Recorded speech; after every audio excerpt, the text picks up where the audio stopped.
How's it going, everybody? Texas Man here. Hope you guys are having a great day and a great holiday season. If you guys could please give this video a thumbs up if you guys do really enjoy it.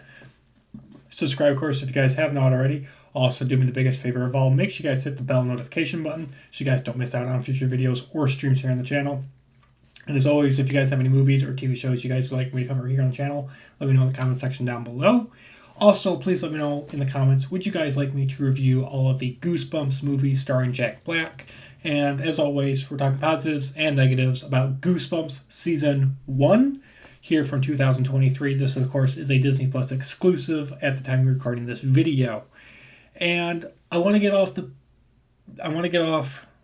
my chest the first thing that I like the Goosebumps franchise. I like the books, I like the old TV show episodes, and for the most part, I enjoyed the recent films that came out starring Jack Black from 2015 and 2018, respectively. However, I will be honest with you guys, I was scared based on the trailer that this Goosebumps modern day version wasn't going to be good. It wasn't going to be the Goosebumps that I grew up watching. It wasn't going to be the Goosebumps that I grew up reading. And to be honest with you, I was surprisingly correct. My skepticism of this show kind of was confirmed. Now, they try their best to keep the heart and soul of what made Goosebumps unique and special and different from other horror-like films and book series in the horror-like genre. However, they modernize it way too much, especially with the later half of the season, especially with episodes 7, 8, 9, and 10. It deviates into turning into something that we've seen 100 times before. The first 5, 6 episodes are just pure Goosebumps, pure horror, pure mystery elements, pure chaos. You have no idea what's happening. And once the show starts explaining things to you, like you're 5, it doesn't help the show. When they started explaining things and making things connect and whatnot, it was fine for a few minutes, and then they just kept going on and on and on. And like, they make Slappy in this show, spoiler, they make Slappy in the show not just some sort of demonic dummy. They turn it into the fact that Slappy isn't actually a dummy, it's just a dummy, and it had the essence, soul of a World War I soldier inside of a body. And they just called him Slappy because it sounds cool, I guess. It doesn't really work for me when they do those types of, like, hey, this is why this character is doing this and why this character has been doing this for so long. I don't like that. This Goosebumps is just a modern take. For the most part, especially towards the beginning, it works. But then later on, it does too much revelation stuff, and then it throws in woke messaging, and there's this gay subplot, and it just really deviates from what made Goosebumps. And it's like this, towards the end of the show, the payoffs aren't as impactful because it has so much nonsensical bullshit happening, and I don't like it. The first 5 episodes dropped on October 13th, and then the rest dropped once per week, so that was really cool to be able to binge watch the first half of the show at once, which I'm happy about.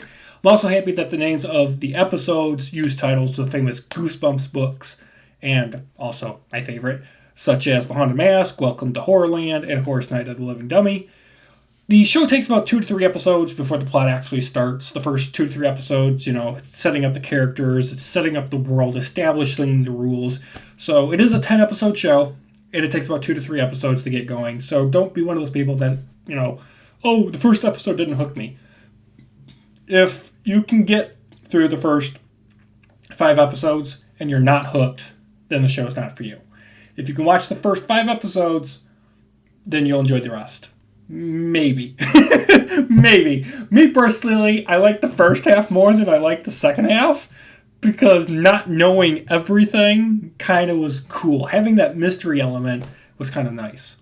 I like the characters. The storyline is actually very similar to It, Chapter 2 specifically, where there's parents of a small town. They know about this evil that is lurking, and the parents are trying to protect their children from these evil forces, but of course they fail, and then the kids have to, fight the big bad guy, and the parents do or do not help in the final battle. I enjoyed the episode where they give backstory to Slappy of his demonic presence and how it's affected people in history throughout generations. I enjoyed that a lot. And episode 7, I think, was kind of boring. It was a lot of filler. There was only 5 minutes of plot actually in there. Everything else was just hey, look at all these little cool things we can do with special effects. And it's yay! The show ends, honestly, with episode 8. Episode 9 and 10 kind of felt like fluff content for the sake of making more content. Episode 9 and 10 feels like season 2, but crammed into 2 episodes. And it's just really weird, because episode 8, it ends perfectly. Episode 8 ends perfectly right before they get into the fact that Slappy is actually a human soul trapped inside of a dummy body. Episode 8, it resolves the main villains. It resolves all the plot lines. And episode 9 and 10 just felt like extra content without any real sort of payoff. And that's why I'm saying this is season 1, is because of episode 9 and 10. What happens in those 2 episodes leaves so many new plots and character moments, whether they're good or bad, up in the air. So there's this character that ends up taking a bullet, and you're not sure if he's going to live or die. And somebody gets possessed by Slappy. And I'm just okay, you're really beating a dead horse. And I don't know. The show started off really cool. It started off really fine. I was giving it a 9 or a 10.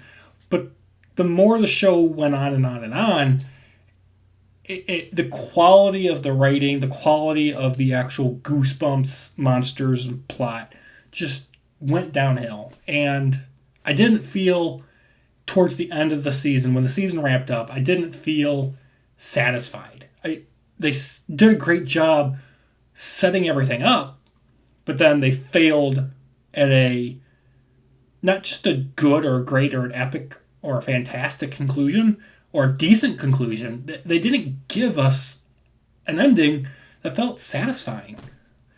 And so with that, I have to give Goosebumps Season 1 here from 2023 a 7 out of 10. If you guys have it on Disney+, it's cool to watch it once. I'm hoping Season 2 is much better in quality of writing and actually resolve some things. I'm kind of curious to see what Goosebumps monsters and books they're going to pull from for a Season 2. There's going to be a Season 2 because there's so many things left open. So when that does happen, I will review it. And like I said, if you guys are interested in me reviewing the Goosebumps films from 2015 and 18, please let me know in the comments down below. Have a great day. I'll see you guys on the next video or stream. Bye, guys.